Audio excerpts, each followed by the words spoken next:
Assalamualaikum warahmatullahi wabarakatuh. Perkenalkan saya Eni Kurniati, calon guru penggerak angkatan 7 dari SMK Negeri 3 Surakarta. Pada kesempatan kali ini saya akan melaksanakan tugas saya untuk aksi nyata modul 2.3 coaching untuk supervisi akademik. Di sini saya akan didampingi oleh rekan saya, Ibu Mei Sri Indriastuti. Pada tahap ini saya akan melaksanakan 3 tahap. Yang pertama adalah tahap pra-observasi untuk supervisi, kemudian tahap observasi, dan kemudian tahap pasca observasi. Untuk itu saya perkenalkan rekan saya, Ibu Mei ya.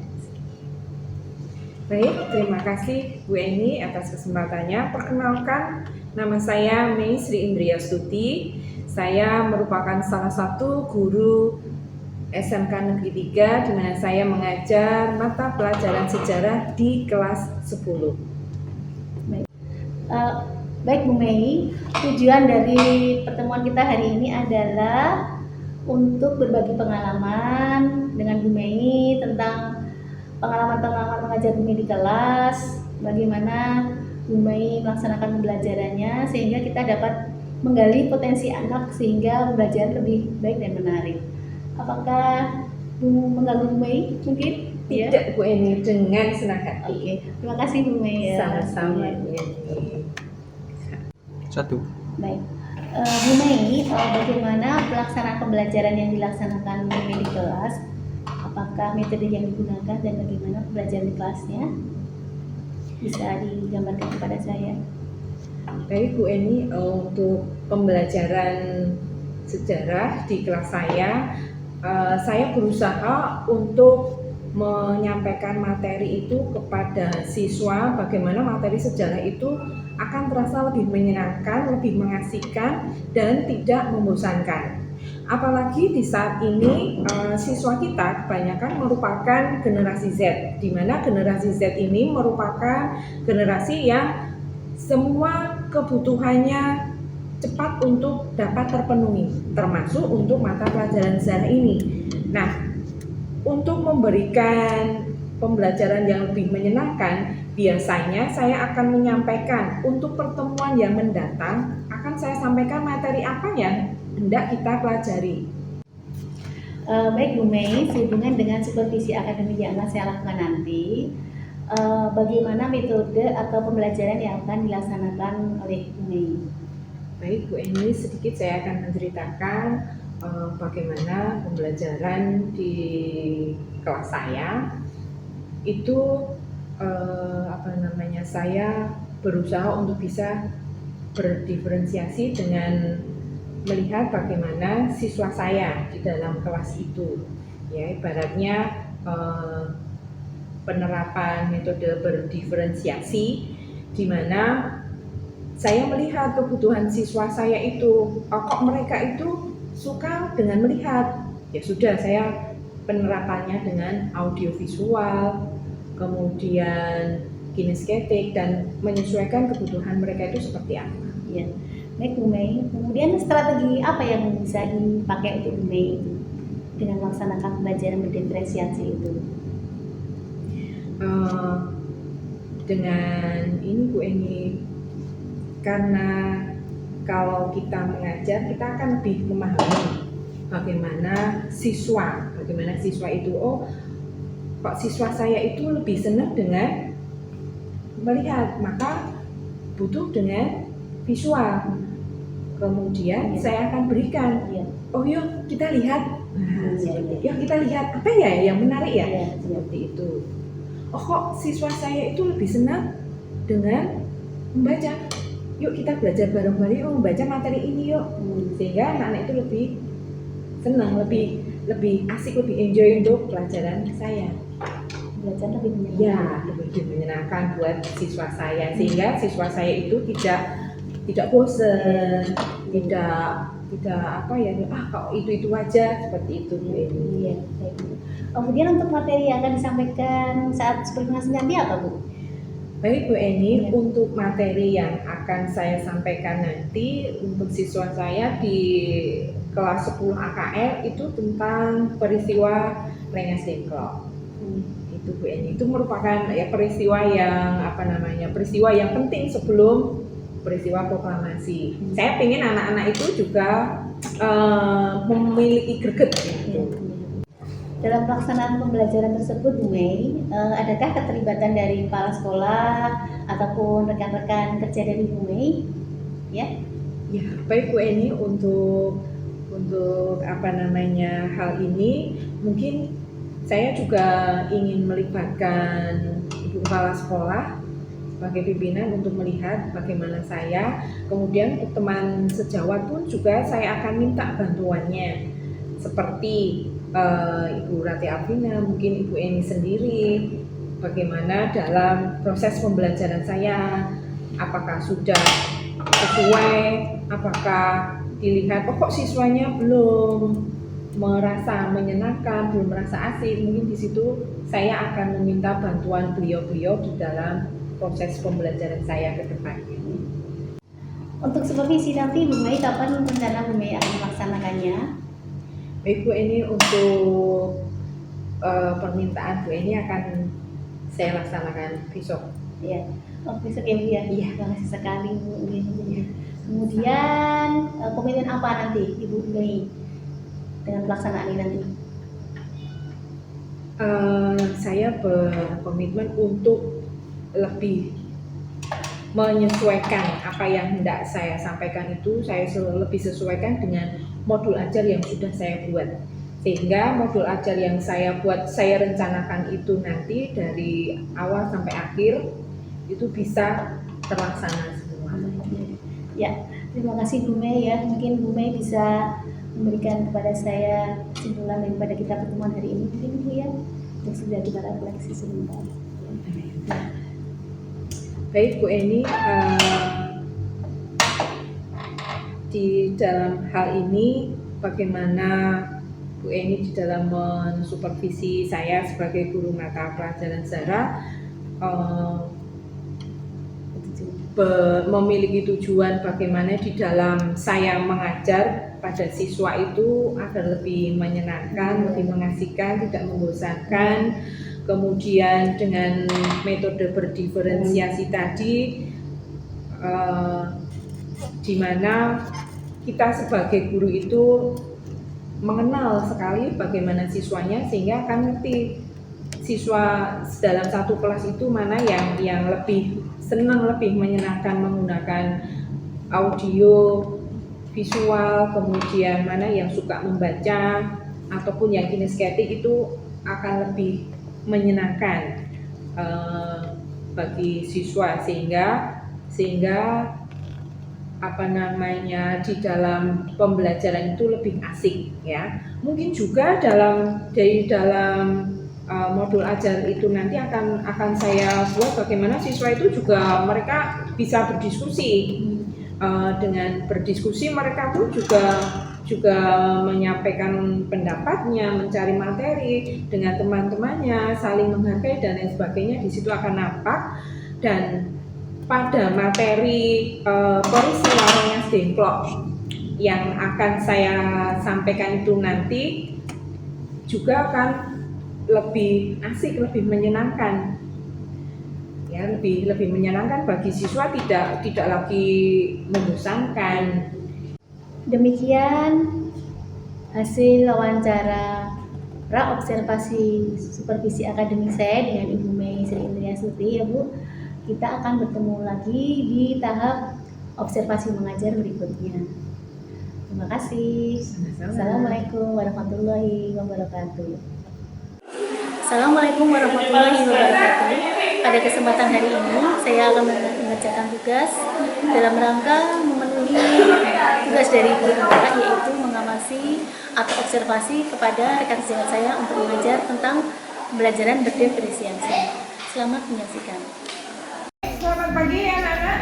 Pagi Ibu. Baik, pagi ini sebelum kita mengawali pelajaran kita hari ini, ada baiknya kita awali dengan doa. Kita tolong salah satu untuk memimpin doa pagi ini. Perhatian tempat duduk siap, Kak.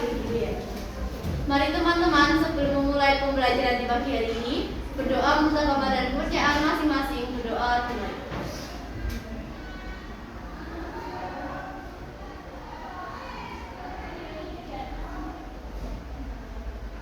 Berdoa selesai. Oke, terima kasih. Untuk pagi hari ini, adakah teman-teman kalian yang tidak hadir? Siapa namanya yang hadir? Priyanda. Siapakah? Hanifah, Priyanda.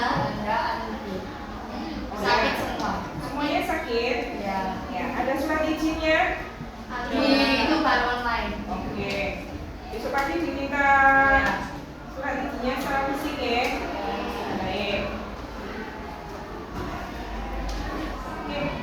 Melanjutkan materi kita hari ini. Minggu kemarin kita sudah bahas bagaimana Jepang ya. Nah, bagaimana peran Jepang dalam Perang Dunia Kedua. Untuk materi berikutnya kita nanti akan bahas tentang peristiwa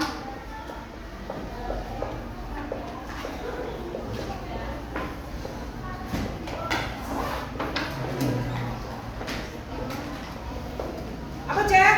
Peristiwa Rengas Dengklok. Ada yang tahu apa itu? Penculikan. Oke, ada lagi?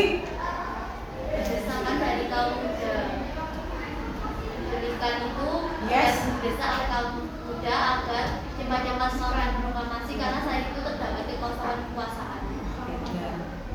Ada lagi? Oke, siap. Peristiwa Rengas Dengklok. Peristiwa penculikan Soekarno-Hatta dan Rengas Dengklok. Ya. Kenapa ya Soekarno sama Hatta harus diculik ke Rengas Dengklok? Untuk apa Cak? Pengaruh Jepang. Mendapatkan Iya. Itu aja. Ada lagi? Ada lagi yang sini daerah mana tuh itu? Jawa Barat, Jawa Barat. Berarti kalau dibawa ke Kerawang, posisinya Soekarno di mana saat itu?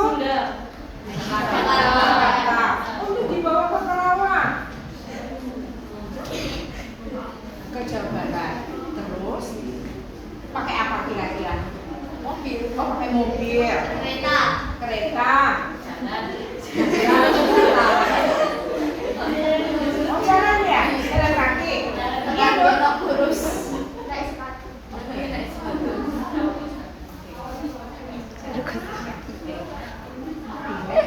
Padahal posisi Jakarta Karawang ya itu sebenarnya dekat ya kalau dalam Kereta. tapi kalau dalam seharian Jauh. yang kita tahu kan namanya Karawang itu merupakan daerah di mana wilayah tersebut merupakan daerah yang steril. Apa itu steril, Cak? Aman. Aman dari Jepang. aman dari Jepang. Berarti kalau dibawa ke Kerawang, Soekarno-Hatta dibawa ke Kerawang, maka pengaruh dari Jepang akan hilang, nggak akan terpengaruh. Kenapa kok takut mendapat pengaruh Jepang? Apa yang ditakutkan? Kaum muda itu takut apa toh kalau Soekarno-Hatta dipengaruhi oleh Jepang? Nggak jadi merdeka. Kenapa nggak jadi merdeka? Pengaruh Jepang. Kalau ada pengaruh Jepang nggak jadi merdeka berarti ya? Nggak jadi 17 Agustus? Ya. Kenapa kok Soekarno-Hatta takut dipengaruhi? Karena Soekarno-Hatta, ada yang ingat? Tetua. Hah? Tertinggi. Tetua? Indonesia. Karena Soekarno-Hatta itu merupakan keanggotaan dari PPKI. nah, toh, pinter Indonesia ya.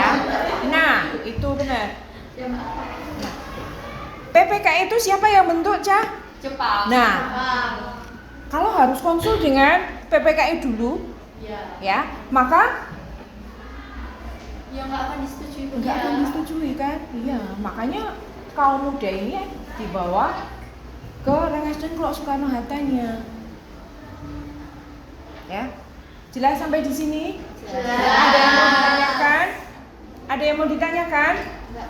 Tidak? Belum. Oh belum, oke, belum. Nah, sekarang silakan kalian berkelompok, ya, silakan kalian mengelompok untuk membahas apa yang dilakukan baik duo kepemimpinan bersama dengan kaum muda. Jadi Rengas Dengklok itu diapain itu duonya? Satu. Kemudian yang kedua, kalau duo itu tetap berada di Kerawang, bagaimana nasib Indonesia? Tindakan apa yang dilakukan oleh teman-teman Soekarno dan Hatta atau golongan tua untuk menyelamatkan duo kepemimpinan ini? Jelas? Jelas. Oke. Silakan kalian mengelompok. Satu kelompok terdiri dari 4, ya. Silakan berbalik, kemudian mendiskusikan apa yang harus dilakukan.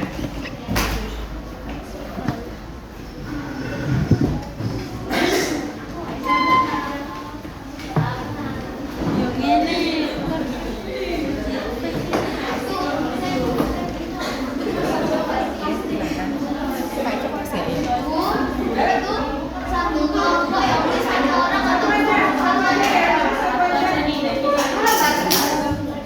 Tulisan WA.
Assalamualaikum warahmatullahi wabarakatuh. Waalaikumsalam warahmatullahi wabarakatuh.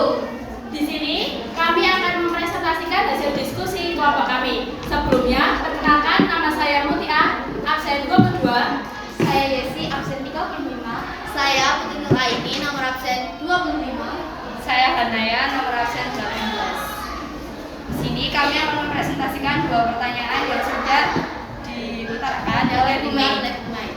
Yang pertama, apa sih yang dibicarakan kaum muda dan kaum tua saat ada di Rengas Dengklok? Ya, yang dibicarakan motivasi kaum muda itu sendiri untuk mengamankan Insinyur Soekarno dan Muhammad Hatta adalah untuk mendesak Insinyur Soekarno dan Muhammad Hatta untuk segera menyusun teks proklamasi dan memproklamasikan kemerdekaan bangsa Indonesia. Yang kedua,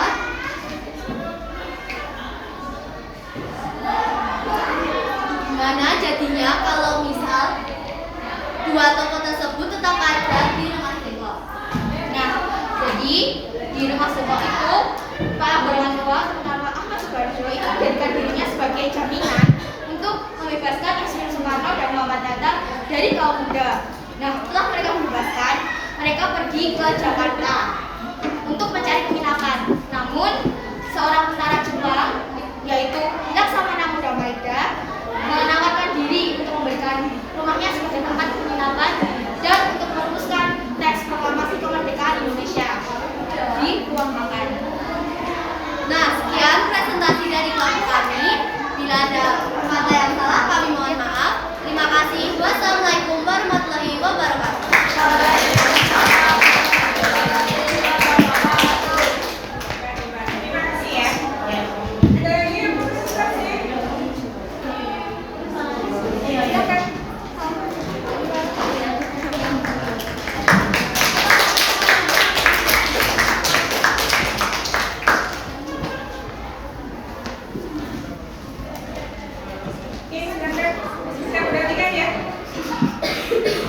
Assalamualaikum warahmatullahi wabarakatuh. Waalaikumsalam warahmatullahi wabarakatuh. Selamat pagi semuanya. Pagi. Sebelumnya perkenalkan, nama saya Erina Maijudita, nomor absen 15. Nama saya Nadia Rizky Amanda, nomor absen 23. Saya Vivian Diabasya, nomor absen 16. Saya Balkis Ayuninda Sabdabila, nomor absen 8. Di sini kami akan mempresentasikan hasil diskusi kami tentang tugas yang sudah diberikan oleh Bu Mei. Soal yang pertama yaitu apa yang dibahas Soekarno dan Muhammad Hatta saat di Nasdem. Yang dibahas Insinyur Soekarno dan Muhammad Hatta saat di Karawang adalah diculik dan didesak agar segera mengumandangkan proklamasi kemerdekaan untuk Indonesia secepatnya. Dan soal nomor kedua, Apa yang dilakukan golongan tua untuk menyelamatkan Soekarno Hatta? Golongan tua yang diwakili Ahmad Subarjo menjemput Soekarno Hatta untuk kembali ke Jakarta. Sekian presentasi dari kelompok kami. Bila ada salah kata atau kalimat, kami mohon maaf. Wassalamualaikum warahmatullahi wabarakatuh.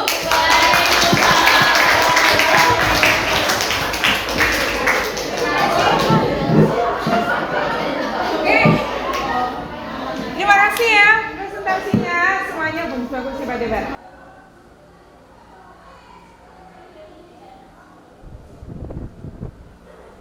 Oke, jadi kita simpulkan ya.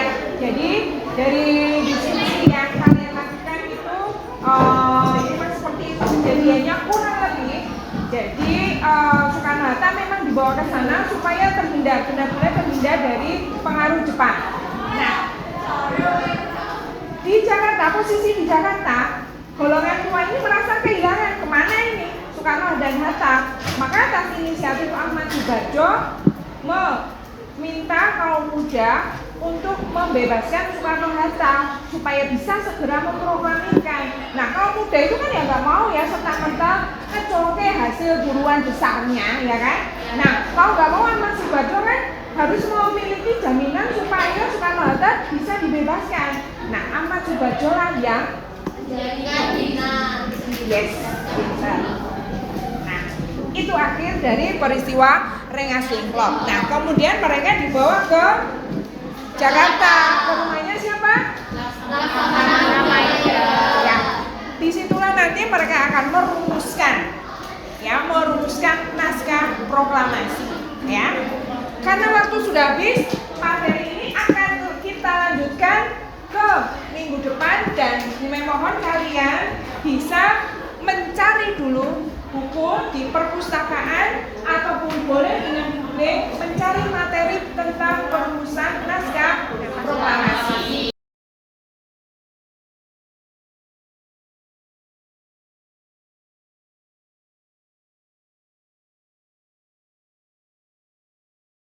Terima kasih atas kesempatannya hari ini. Kita ketemu minggu depan dan selamat pagi.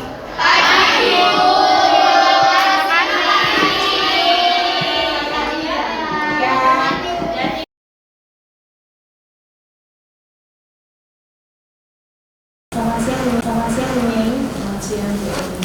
Seperti kesepakatan kita kemarin, bahwasanya pada hari ini tujuan kita hari ini adalah review atau refleksi kembali pembelajaran yang telah dilaksanakan oleh Bu Mei kemarin. Kalau kemarin kita melaksanakan refleksi pembelajaran, menurut Bu Mei tujuannya untuk apa? Tujuan utama. Tujuannya kemarin itu supaya di apa namanya dalam pembelajaran itu lebih menyenangkan. Jadi tujuan pembelajaran kita kemarin melaksanakan revisi adalah biar pembelajaran yang dilaksanakan ini lebih menyemarai dan menyenangkan. Terima kasih Bu. Kemudian menurut Bu Mei, apa hambatan-hambatan yang dialami Bu Mei kemarin ini? Kalau menurut saya hambatannya sebenarnya apa ya, tinggal penguasaan materi di sejarah dan juga siswa. Artinya apa? Artinya itu siswa itu ibaratnya udah ngerti dulu, oh, minggu yang kemarin untuk ke minggu berikutnya itu siswa itu sudah ngerti. Kalau sudah ngerti ibaratnya kan besok kalau ketemu sejarah materinya ini paling tidak siswa itu kan mempersiapkan. Nah, oh aku bisa browsing nih, oh aku bisa baca dulu. Nah, jadi ibaratnya saya inginnya tuh siswanya itu sudah tahu dulu materinya apa ya.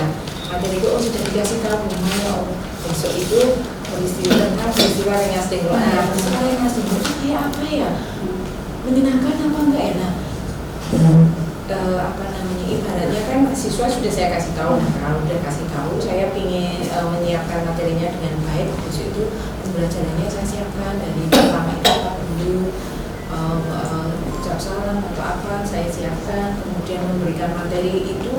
Untuk saat ini kan nggak perlu terlalu banyak, saya hanya sedikit aja sebisa mungkin siswanya itu sudah klik dulu, nyambel dulu. Jadi pada saat saya tentang yang ini kalian udah tahu belum? Oh yuk kita diskusi yuk. Nah itu bisa ibaratnya sudah menyenangkan ini maunya. Tetapi untuk yang kemarin saya apa namanya, kalau menurut saya sih sudah maksimal ya, tapi kalau menurut Bu ini masih kurang, nanti akan ibaratnya kurangnya saya seperti apa, saya mau menerima masukan supaya bisa berikutnya lebih baik lagi.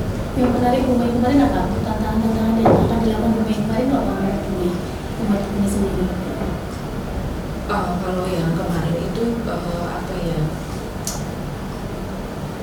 siswa-siswa kita itu belum apa namanya, kurang persiapan ya. Jadi siswa itu kurang persiapan. Jadi ibaratnya mereka itu masih ingin disuap materinya kayak dulu. Nah ini yang menjadi tantangannya menurut saya ini. Jadi dengan tantangan seperti itu mungkin punya rencana-rencana biar pembelajarannya lebih menarik lagi sesuai dengan tujuan pembelajaran lebih lagi. Mungkin rencana apa yang akan disiapkan Bu Mei? Nah rencananya sih pengennya ada apa ya, kayak apa terjadi. Saya itu selama kadang-kadang di pembelajaran itu mungkin kurang speaking ya, mungkin kurang ya. Jadi apa memang karena sudah terbiasa kalau ngajar itu tidak ada itu, jadi pengen ada itu di hari-harinya kok terus nggak keluar. Nah jadi mulai sekarang Bu Mei akan melaksanakan SBG. Jadi pengennya kapan itu rencananya Bu Mei? Ada pembelajaran berikutnya. Oh iya, terima kasih. Jadi Bu, dari pertemuan kita kali ini kita sudah menemukan apa yang kita cari. Bu Mei bisa menentukan tujuan pembelajaran yang menyenangkan, dan Bu Mei bisa menyelesaikan sendiri masalah yang dihadapi Bu Mei sendiri, yaitu dengan melaksanakan SBG. Jadi saya rasa pertemuan hari ini sangat bermanfaat sekali Bu Mei. Bu Mei biasa melakukan rencana aslinya sesegera mungkin. Jadi saya senang sekali pertemuan kita hari ini Bu Mei bisa meningkatkan pembelajaran yang tadi kita lakukan itu dengan melaksanakan SBG. Demikian Ibu Mei ya, terima kasih. Iya, sama-sama Bu ya. Kita bisa menemukan jalan keluar dari Indonesia. Saya senang sekali. Terima kasih Bu. Terima kasih Bu ya. Demikian pertemuan coaching saya dengan Bu Mei. Terima kasih. Assalamualaikum warahmatullahi wabarakatuh.